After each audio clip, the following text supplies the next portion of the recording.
Halo Sobat WK Tribun Network, jumpa lagi dengan saya Eko Priyono, manajer peliputan Warta Kota. Kali ini saya bersama jurnalis Tribun Network Abdul Majid, yang juga mantan pemain Persija Muda. Silakan Bung Majid, ceritakan kisahnya sebagai pemain Persija Muda. Oh, salah. Ini kita bahas Piala AFF. Soal Majid, soal masa lalu. AFF ada di depan kita.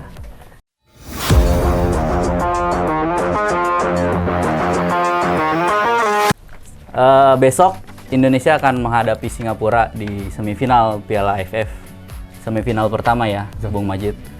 Karena kita ada 2 leg, meskipun sekarang nggak kandang dan tandang, tapi atau tersentral di Singapura, maknanya tetap ya 2 pertandingan, beda dengan 1 pertandingan. Nah, gimana Bung Majid memaknai kelolosan Indonesia dari fase grup B ya, sampai kans untuk pertandingan lawan Singapura besok? Ya. Bung Eko, terima kasih. Mungkin bisa saya jelaskan yang kita lihat bersama ya, bahwa timnas saat ini tampil sangat, bisa dibilang sangat dominan ya di fase grup. Di mana kita pertama mengalahkan, dapat kemenangan 4-2 lawan Kamboja, kemudian 5-1 lawan Laos, dan di partai ketiga melawan Vietnam ya, nahan imbang 0-0, dan terakhir yang sangat membuat kita senang, lolosan itu juga mengalahkan Malaysia 4-1. Ya, betul. Dari bisa kita lihat dari fase grup itu juga, memang Sintayong mengatakan di 2 laga itu emang dapat kocokannya bagus lah, karena 2 laga awal itu bisa dibilang tim-tim yang tidak terlalu kuat ya, Kamboja dan Laos, sehingga bisa dipakai untuk Sintayong untuk meracik pemain-pemainnya, karena dia banyak pemain muda ya untuk skuad kali ini, hampir 60%. Kemudian partai ketiga lawan Vietnam, yang mana kita tahu Vietnam merupakan juara bertahan, dan dia juga skuadnya yang kalau tidak salah runner up Piala Asia juga sebelumnya, di bawah racikan dari Park Hang-seo. Dan ketika lawan Vietnam, Sintayong menggunakan formasi yang berbeda dari 2 sebelumnya.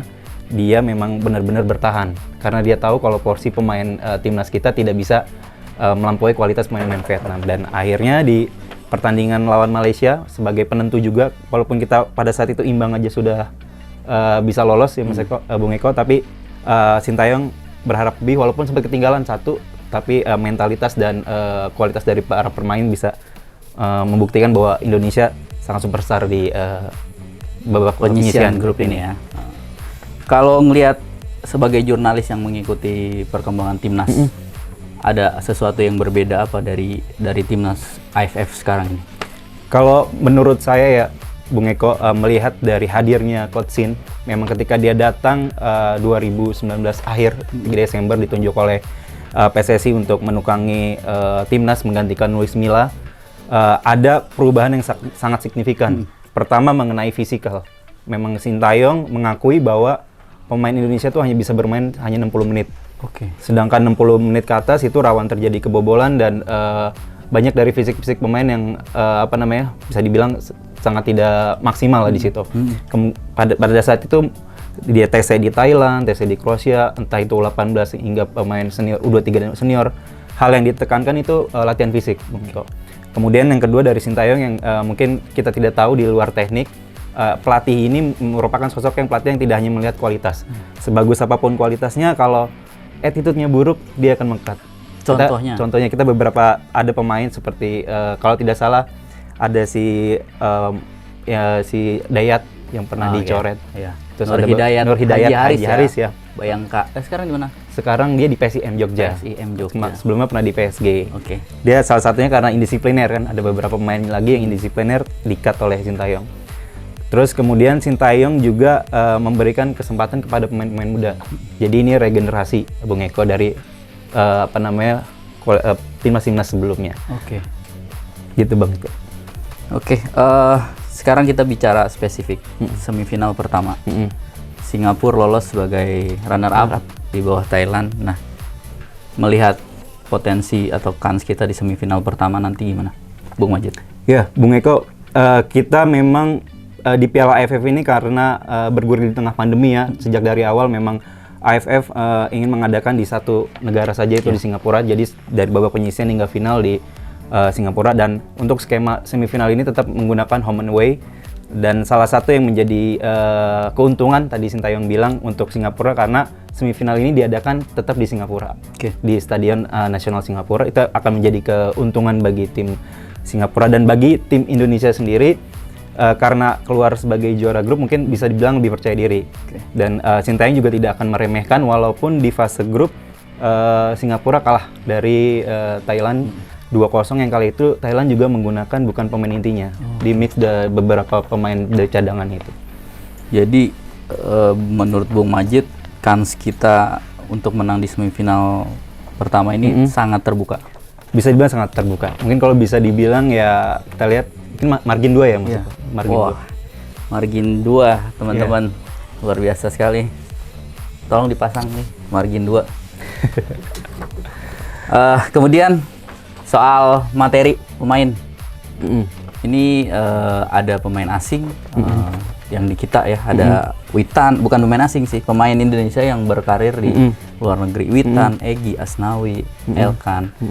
Egy pun baru datang ya. Ada update apa lagi sih selain itu? Ya, Egy hari ini sudah tiba di Singapura Mas Eko. Tapi dari Sintayong sendiri dia baru mengatakan bahwa Egy tidak bisa dipakai di leg pertama, mungkin karena akan diistirahatkan dulu. Kemungkinan baru di leg kedua dia akan dipasang. Karena sebelumnya Egy emang dari klubnya FK Senica di Slovakia emang baru memberikan izin ketika liganya sudah berakhir 20 Desember kemarin. Kemudian kalau untuk kita lihat ada Elkan Bagot ya. Waktu lawan Vietnam dia juga tidak bisa dimainkan karena harus menjalankan karantina ya.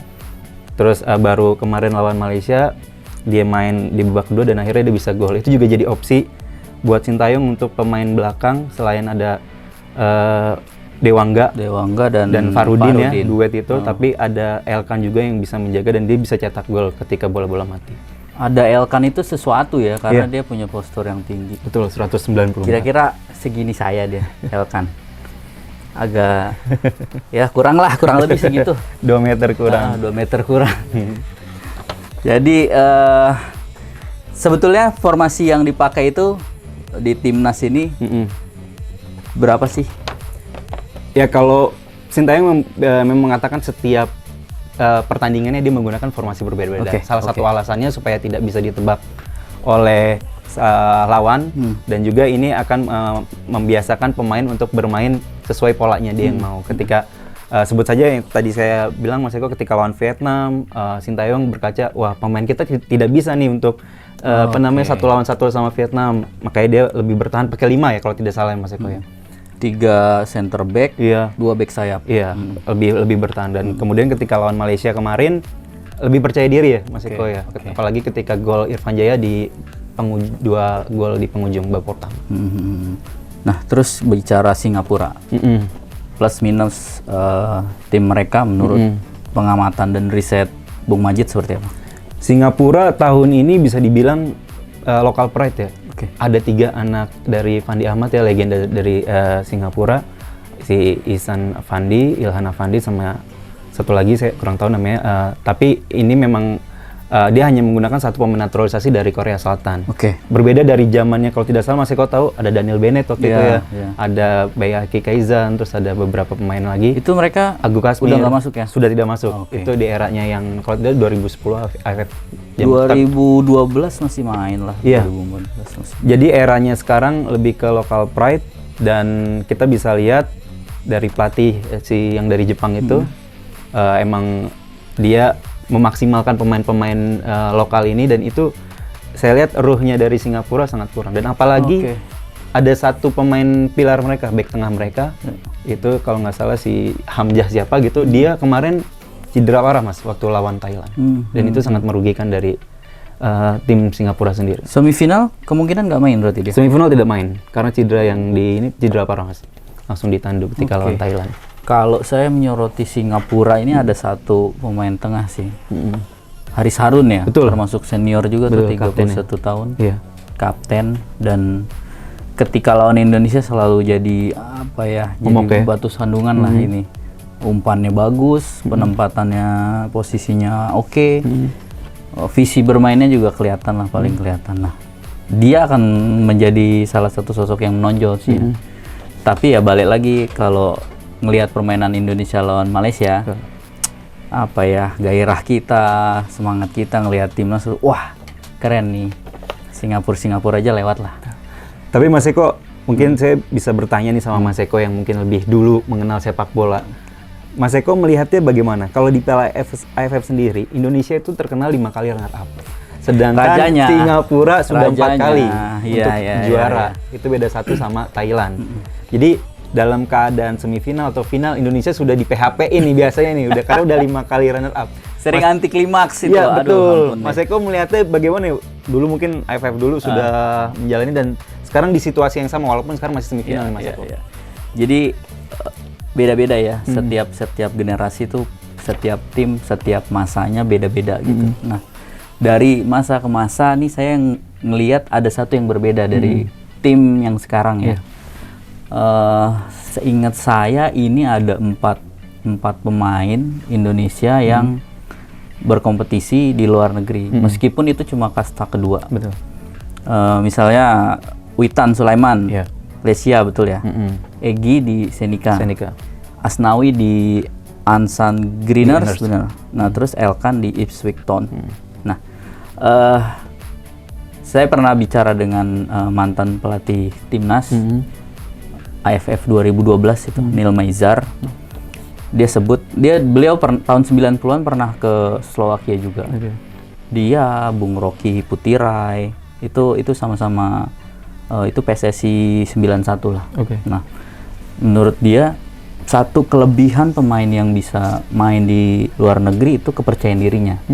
Percayaan dirinya tumbuh karena ya itu udah Eropa gitu. Meskipun kastanya di bawah ya. Jadi ketika balik ke sini, kebiasaan, disiplin termasuk bagaimana dia beristirahat, menjaga pola makan, latihan, datang tepat waktu. Itu berpengaruh gitu. Mereka nggak mau lagi dilihat, ya kan sudah dari luar, nggak mungkin kita sama lagi. Nah, ini yang terjadi di timnas sekarang. Asnawi kelihatan pede, dan itu ya kelihatan banget lah. Kita bisa, kalau di teman-teman lihat di YouTube, kalau nge-review Asnawi itu udah kalau nggak salah kapten ya? Dia kapten. Kapten juga di klubnya. Kapten kedua setelah Evan Dimas. Nah, dia permainannya tuh staminanya kuat banget gitu, dan terus sangat berbeda jauh ketika di PSM. Itu kelihatan banget. Nah, sekarang dia bisa ambil kapan momen untuk bertahan, kapan dia maju menyerang gitu. Jadi kepercayaan diri itu yang buat saya ini menular gitu. Terus Witan juga. Mungkin orang nggak kalau dilihat golnya apa sih Witan gitu. Tapi kalau dilihat cara mainnya, tekniknya, menempatan dia, terus alurnya ya dari kiri ke kanan, mengubah jalannya serangan, itu sesuatu sih Witan. Makanya kalau nggak salah Malaysia dia full ya. Dia full. Kalau nggak salah. Nah, kalau Egy juga sesuatu. Ini artinya Sintayong cerdik memilih pemain-pemain yang dia bawa gitu. Ya udah jaminan lah pemain dari luar pasti akan ya punya istilahnya apa ya, kebiasaan yang lebih baik kira-kira gitu. Bukan berarti pemain di kita nggak baik gitu, tapi masalah kompetitifnya. Masalah kompetitif di luar itu dan di sini mungkin agak sedikit berbeda, dan cara pandang dia jadi lebih luas gitu. Karena Elkan apalagi dia di Inggris ya. Ya Inggris mau di divisi 2, divisi 3 itu udah sesuatu gitu, bisa tembus ke sana. Nah, ketika dia main di level yang istilahnya apalagi ini Asia Tenggara. Dia akan saya aja sudah bisa bersaing di atas di kompetisi itu. Ya saya di sini harus nunjukin gitu. Nah, itu yang menurut saya kebawa banget dan kelihatan di lawan Malaysia kemarin. Nah, Singapura mudah-mudahan nggak berubah dan tantangannya ya kalau kita insya Allah lolos final ya nanti kita kupas lagi lah tantangannya. Karena di Vietnam tadi disebut Vietnam sudah lolos Piala Dunia. Piala Asia. Thailand juga beberapa pemainnya bahkan banyak yang belum main di luar. Nah itu kita menarik untuk mengupas lagi. Tapi untuk lawan Singapura saya setuju dengan Bung Majid. Menurut saya sih akan lebih diunggulkan dan ya bisa meraih kemenangan di atas 2 gol ya. 2 gol, margin 2 ya. Kira-kira gitu. Oke. Mungkin kalau satu lagi nih, Bung Eko, yang masih saya agak jadi perbandingan dari pelatih-pelatih sebelumnya. Karena memang kalau Sintayong ini saya benar-benar ngikutin ya sama Luis Milla lah ya sebelumnya. Mungkin terlebih dahulu Mas Eko bisa Neil Maizar, Ahmad Darmawan, mungkin Ivan Kolev juga ya. Ivan Kolev, Neil Maizar, dan Rahmat Darmawan ya. Satu yang beda, Neil Maizar ini dia nggak punya keleluasaan memilih pemain. 2012 kan kita ingat federasi berkonflik lah waktu itu ya. Ada 2 PSSI, KPSI gitu. Pemain yang dibawa ke Malaysia 2012 itu kebetulan saya ke sana juga.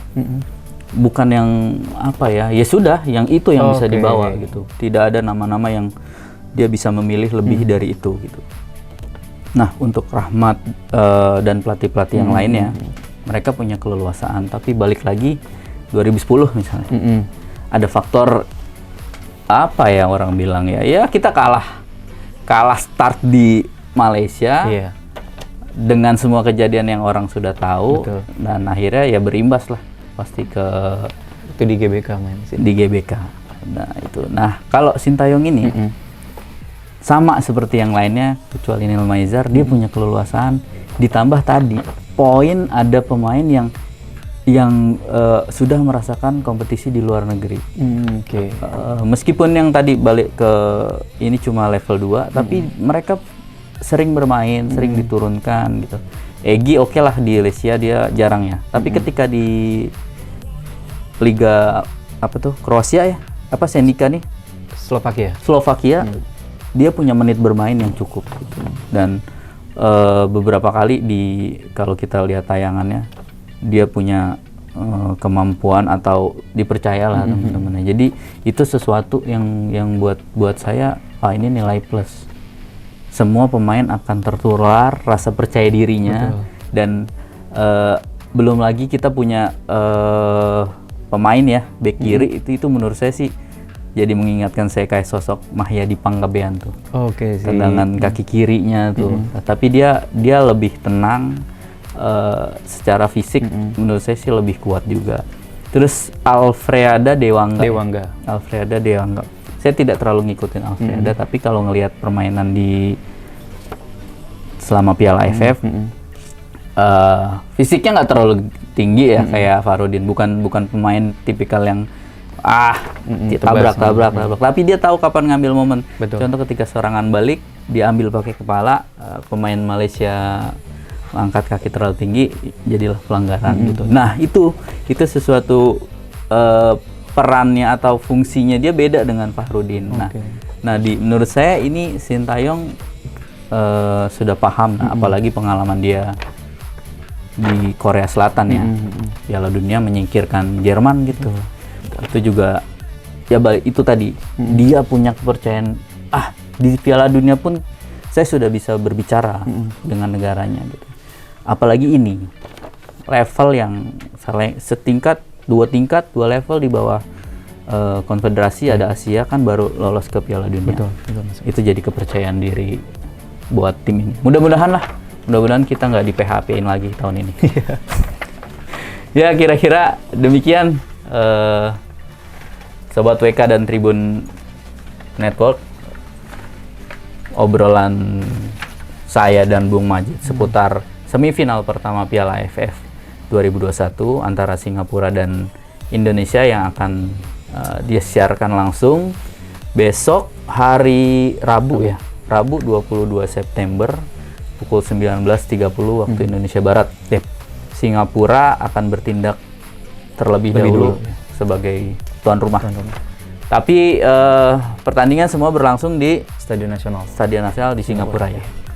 Mari kita doakan semoga perjalanan timnas kita lancar dan apa yang kita harapkan dari zaman Piala Tiger ini bergulir akhirnya pecah juga gitu. Mudah-mudahan. Sampai bertemu dengan diskusi berikutnya. Salam olahraga. Jaya. Jangan lupa subscribe ya.